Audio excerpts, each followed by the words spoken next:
नमस्कार। अमर study point पर आप लोगों का हार्दिक स्वागत है। देखिए, करंट अफेयर्स की पीडीएफ अपडेट हो रही है और थोड़ा सा लेट इसलिए हो रहा है क्योंकि आपको कम से कम 5 अक्टूबर तक की करंट अफेयर्स मिलनी चाहिए। चूँकि अभी हाल ही में एग्ज़ाम हुआ था, उसमें लगभग 15 दिन पहले के करंट अफेयर्स आए थे। तो ऐसे में आपका 24 अक्टूबर को पीसीएस का एग्ज़ाम है और भी 21 तारीख को लोअर का एग्ज़ाम है। तो कम से कम 15 दिन पहले तक की करंट अफेयर्स आपको मिल जाए, ये हमारा प्रयास है। इसीलिए थोड़ा लेट हो रहा है, थोड़ा सा विलम्ब होगा। यानी 6 तारीख को आपकी पीडीएफ ये लॉन्च हो रही है करंट अफेयर्स की। तो धैर्य बनाए रखें और उसी करंट अफेयर्स से ही आपका 100% क्वेश्चंस मिल जाएगा, ये मानकर चलिए। ओके, चलिए शुरुआत करते हैं। आज कुछ प्रश्नों को देखते हैं, जीएस के कुछ रिवीजन को देखते हैं। सबसे पहले प्रमुख मापक यंत्र और उनके प्रयोगों को देखते हैं। पायरीहीलियोमीटर, इसका प्रयोग सोलर रेडिएशन मापन में किया जाता है। एनीमोमीटर मोस्ट इम्पॉर्टेंट है, वायु की गति मापने में इसका प्रयोग किया जाता है। हाइड्रोमीटर, द्रवों का आपेक्षित घनत्व।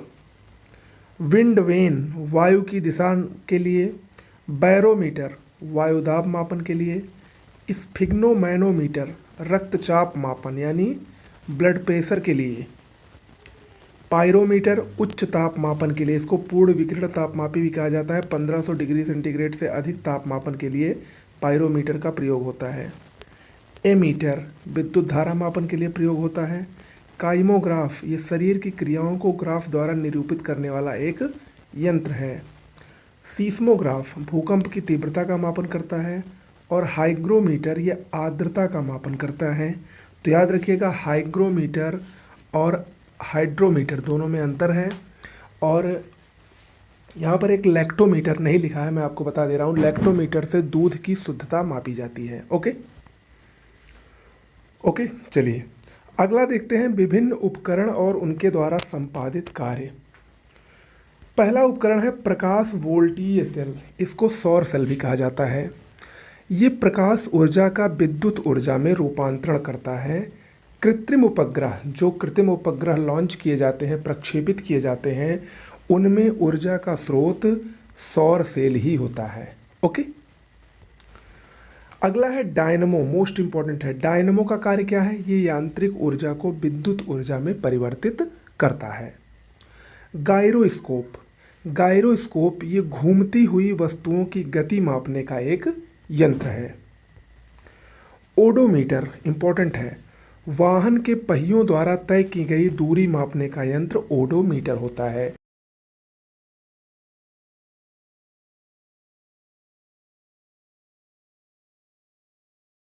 अगला है ओंडोमीटर, दोनों में अंतर याद रखिएगा, ओडोमीटर और ओंडोमीटर। ओंडोमीटर क्या है? विद्युत चुंबकीय तरंगों की आवृत्ति को मापता है। ओके, अगला है ऑडियोमीटर, ये ध्वनि तीव्रता के मापन की एक युक्ति है। लैक्टोमीटर अभी मैंने आपको बताया था, दूध की शुद्धता का मापन करता है या आपेक्षिक घनत्व का भी ये मापन करता है। Okay,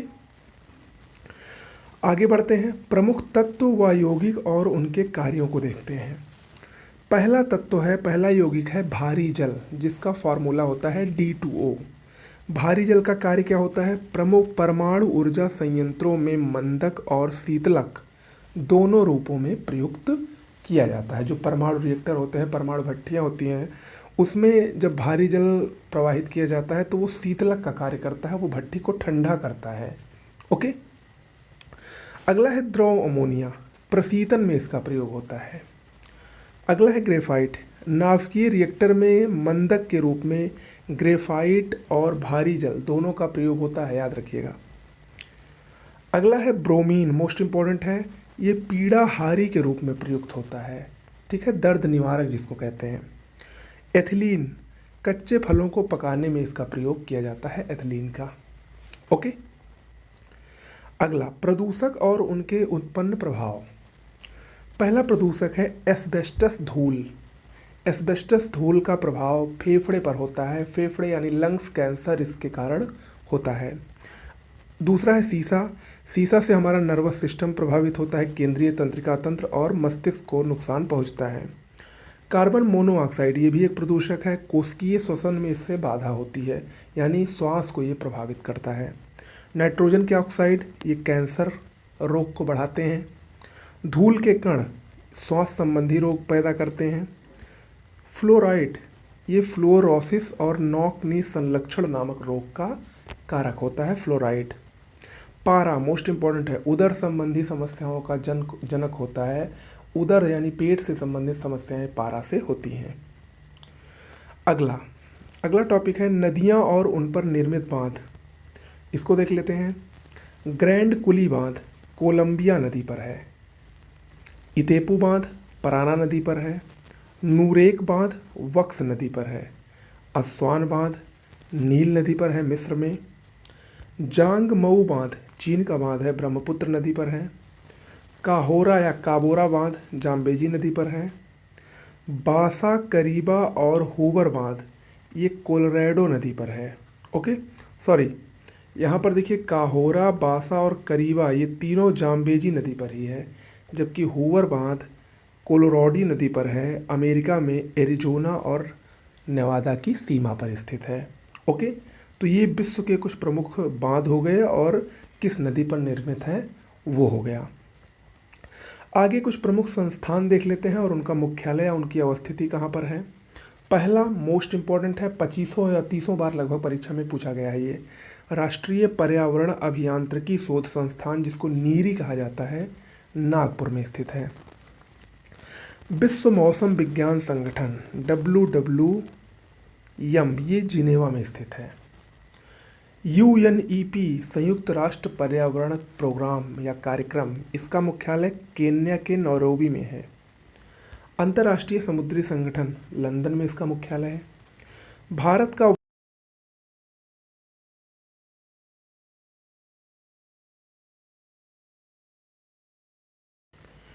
Indian institute of ecology and environment नई दिल्ली में इसका मुख्यालय है। अगला है राष्ट्रीय पादप आनुवांशिक संसाधन ब्यूरो यानी national bureau of plant genetic resources, नई दिल्ली में इसका मुख्यालय स्थित है। ओके, आगे बढ़ते हैं। विभिन्न सूक्ष्मधारी और उनके उपयोग या प्रभाव को देखते हैं, ये भी बहुत ही महत्वपूर्ण है। पहला सूक्ष्म जीवधारी है सैक्रोमाइसीज सेरेविसी। इसका उपयोग या इसका प्रभाव एथेनॉल के व्यावसायिक उत्पादन में किया जाता है। अगला मोस्ट इम्पॉर्टेंट है क्लास्ट्रीडियम बाटुलिनम। जो भोजन विषाक्त हो जाता है, भोजन विषयुक्त हो जाता है, उसका कारण यही होता है, क्लास्ट्रीडियम बाटुलिनम। अगला लैक्टोबैसिलस, दही बनाने में इसका प्रयोग होता है, बैक्टीरिया है एक। राइजोबियम नाइट्रोजन स्थिरीकरण में इसका प्रयोग होता है, दालों में स्पेशली पाया जाता है। एस्परजिलस सिट्रिक अम्ल बनाने में इसका प्रयोग होता है। ओके, आगे बढ़ते हैं। प्रमुख तत्व व वर्णक और उनसे उत्पन्न प्रभाव को देखते हैं। खासकर जो हरित लवक होते हैं वो दो प्रकार के होते हैं, वर्डी और अवर्डी। वर्डी लवक के बारे में ये हम बात कर रहे हैं। पहला है कैप्सेइसिन। इससे क्या होता है, मिर्च जो तीक्ष्ण होती है, जो मिर्च हमको तीखी लगती है, उसका कारण यही लवक होता है, कैप्सेइसिन। ओके, अगला है लाइकोपीन। टमाटर का लाल रंग इसी के कारण होता है। कैरोटीन, गाजर में जो लाल और नारंगी रंग होता है वो कैरोटीन के कारण होता है। एंथोसाइनिन, सेब का जो लाल रंग होता है वो भी एंथोसाइनिन के कारण होता है। कैरिका जैंथिन, पपीते का जो पीला रंग होता है वो कैरिका जैंथिन के कारण होता है। और जैंथोफिल, हल्दी में पीला रंग, जैंथोफिल की उपस्थिति के कारण होता है। ओके, आगे बढ़ते हैं। कुछ प्रमुख अनुसंधान संस्थान और वो कहाँ पर स्थित है उसको देखते हैं। केंद्रीय चावल अनुसंधान संस्थान उड़ीसा के कटक में स्थित है। राष्ट्रीय डेयरी अनुसंधान संस्थान हरियाणा के करनाल में स्थित है। भारतीय गन्ना अनुसंधान संस्थान उत्तर प्रदेश के लखनऊ में स्थित है। केंद्रीय आलू अनुसंधान संस्थान हिमाचल प्रदेश के शिमला के कुफरी में स्थित है। केंद्रीय आलू अनुसंधान संस्थान, देखिए यहाँ पर मैं आपको एक बात और बता दूँ, भारतीय गन्ना अनुसंधान संस्थान लखनऊ में स्थित है, जबकि भारतीय चीनी अनुसंधान संस्थान कानपुर में स्थित है। ओके, तो शुगर केन लखनऊ में और शुगर कानपुर में स्थित है। भारतीय दलहन अनुसंधान संस्थान कानपुर में स्थित है। राष्ट्रीय पादप जीनोम अनुसंधान संस्थान नई दिल्ली में स्थित है। भारतीय मौसम विज्ञान संस्थान भी नई दिल्ली में है। केंद्रीय खाद्य प्रौद्योगिकी अनुसंधान संस्थान कर्नाटक के मैसूर में स्थित है। राष्ट्रीय मस्तिष्क अनुसंधान केंद्र हरियाणा के गुड़गांव में स्थित है। राष्ट्रीय प्रतिरक्षा विज्ञान संस्थान NII नई दिल्ली में स्थित है। राष्ट्रीय कोशिका विज्ञान केंद्र महाराष्ट्र के पुणे में स्थित है। तो ये कुछ प्रमुख अनुसंधान संस्थान हो गए। अब देखते हैं देश और उनसे संबंधित सीमा रेखाओं को। कौन से देश में कौन सी सीमा रेखा है? रेडक्लिफ रेखा भारत और पाकिस्तान के मध्य की रेखा है। 1947 में सर डेनियल रेडक्लिफ द्वारा ये रेखा बनाई गई थी। मैकमोहन रेखा भारत और चीन के मध्य की रेखा है। 24वीं समानांतर रेखा ये कक्ष के पास स्थित है, जिसे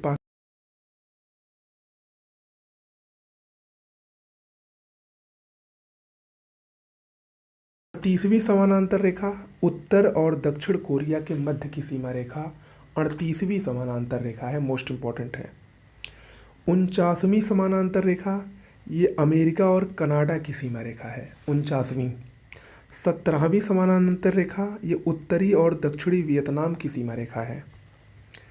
डूरंट रेखा भारत और अफगानिस्तान के मध्य थी जब खींची गई थी, वर्तमान में ये पाकिस्तान और अफगानिस्तान के मध्य है।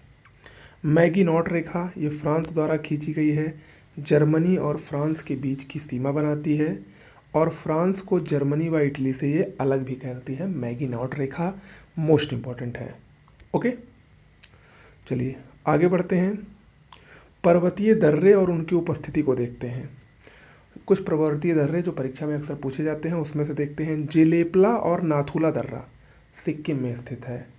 ठीक है, नाथुला दर्रा भारत और चीन के बीच जो व्यापार होता है उसका प्रमुख केंद्र भी है नाथुला दर्रा। इसी दर्रे से होकर भारत और चीन के मध्य व्यापार होता है। बनिहाल दर्रा, चांगला दर्रा और जोजिला दर्रा जम्मू कश्मीर में स्थित है और इसी बनिहाल दर्रे में ही जवाहर सुरंग स्थित है। रोहतांग दर्रा और सिपकीला दर्रा हिमाचल प्रदेश में स्थित है। नीति दर्रा, माना दर्रा और लिपुलेख दर्रा उत्तराखंड में स्थित है। बूमला, बोमडिला और सेला दर्रा अरुणाचल प्रदेश में है। पालघाट दर्रा केरल में स्थित है। तूजू दर्रा, नोट डाउन कर लीजिए, तूजू दर्रा मणिपुर में स्थित है। ओके, तूजू दर्रा मणिपुर में स्थित है। एक दर्रा और है यांग याप दर्रा, वो भी अरुणाचल प्रदेश में स्थित है। तो इन दो दर्रों को और आप लोग लिख लीजिए। ओके, तो आज के लिए इतना ही। कैसा लगा वीडियो ज़रूर बताइएगा। करंट अफेयर्स आपको सिर्फ और सिर्फ 2 दिन में मिल जाएगी। ओके, नमस्कार।